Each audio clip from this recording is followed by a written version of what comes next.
Ils règlent leur hauteur sur 1,60 m.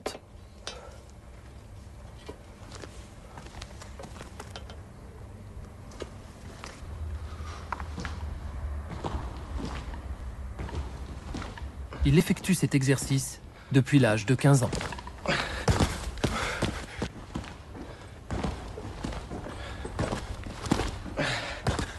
Il y a 4 ans, lors des Jeux Olympiques d'Athènes, il a montré au monde la puissance de son saut.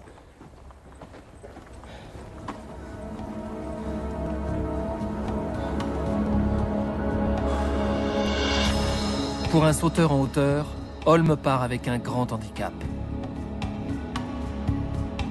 Il ne mesure que 1,81 m. Lors de cette finale olympique, il est le plus petit.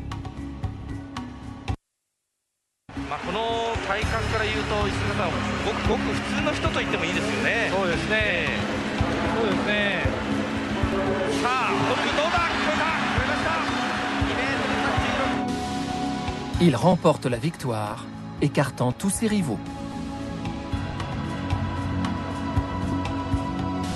Le médaillé d'argent, Matt Hemingway, mesure 2,01 m.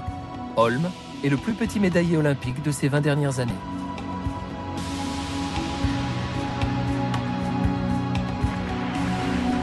L'année suivante, il bat son record personnel.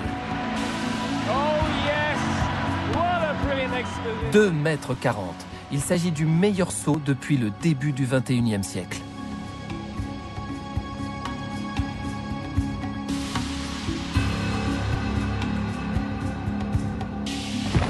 Regardons à quoi correspond cette hauteur.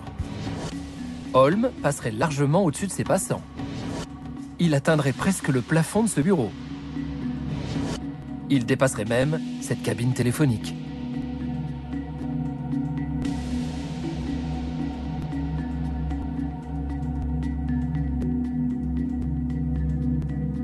« 2,40 m, c'est également 59 cm de plus que sa taille.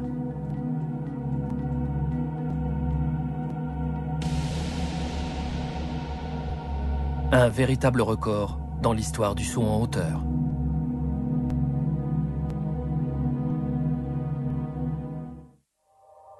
Toutefois, la taille n'est pas son unique problème. La détente de Donald Thomas est de 93 cm.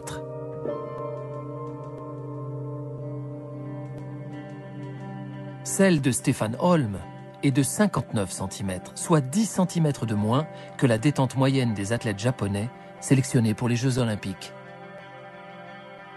Malgré cela, comment parvient-il à sauter si haut? Pour résoudre ce mystère, nous l'avons filmé avec nos caméras à haute vitesse. Holm prend des repères pour sa course d'élan comme s'il s'agissait d'une compétition.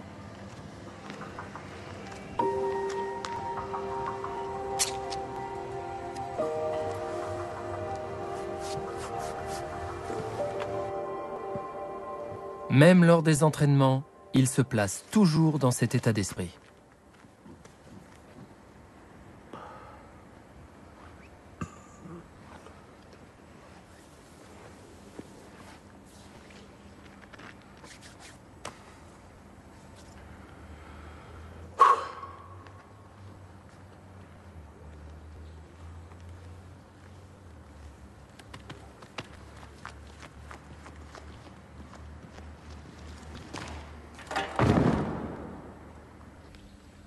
Son véritable point fort est sa vitesse lors de l'élan.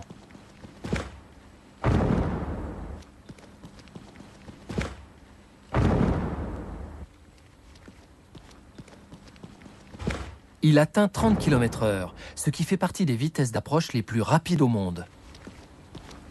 Il ne s'écoule que 5 secondes entre son départ et son appel. Nous le filmons sous 4 angles différents. Nous utilisons des caméras qui filme 5 fois plus d'images par seconde qu'une caméra normale. La première nous donne l'intégralité de son saut en plan large.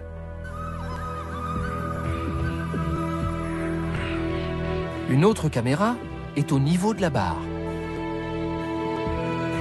Elle capte la phase aérienne du saut.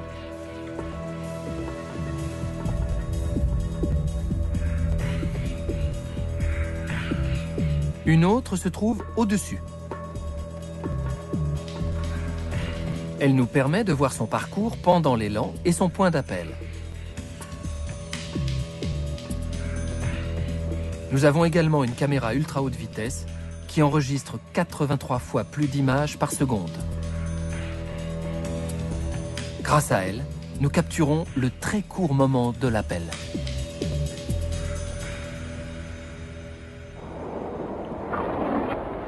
Nous voyons ici comment Holm transforme la vitesse acquise lors de la course en énergie pour sauter.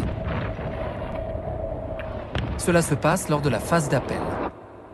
L'ensemble de son corps forme une ligne totalement droite, dirigée vers le point d'appel. Pourquoi cette position du corps permet-elle de sauter haut?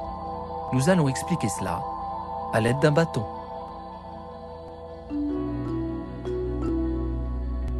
Le bâton est lancé pour rencontrer le sol obliquement.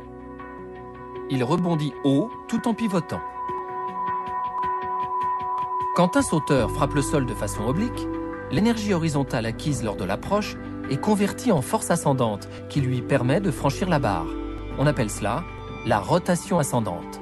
C'est la base de la technique du saut en hauteur. La force horizontale dépend de la vitesse d'élan. Ici, le bâton figure Holm. Plus il parvient à rester aussi droit que lui, plus il convertit efficacement sa vitesse en force ascendante.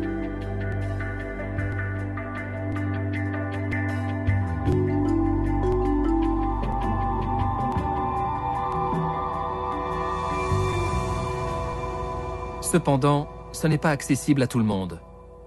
Regardons les images de la caméra ultra haute vitesse au moment de la prise d'appel.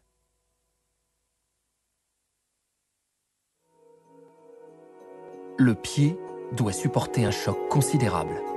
Ce choc correspond à une pression de 650 kg, soit environ 10 fois le poids de son corps. C'est aussi une énorme contrainte pour la cheville.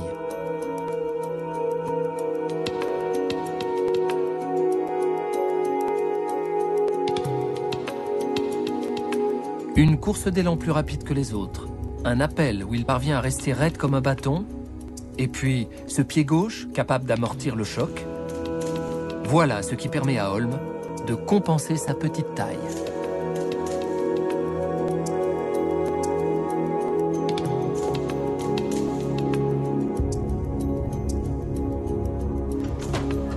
Comment son pied peut-il supporter un tel choc?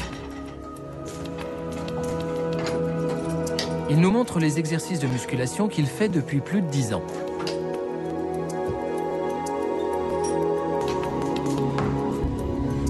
Il modifie l'angle du genou et la force de soulever le bras pour les 10 muscles de sa jambe gauche.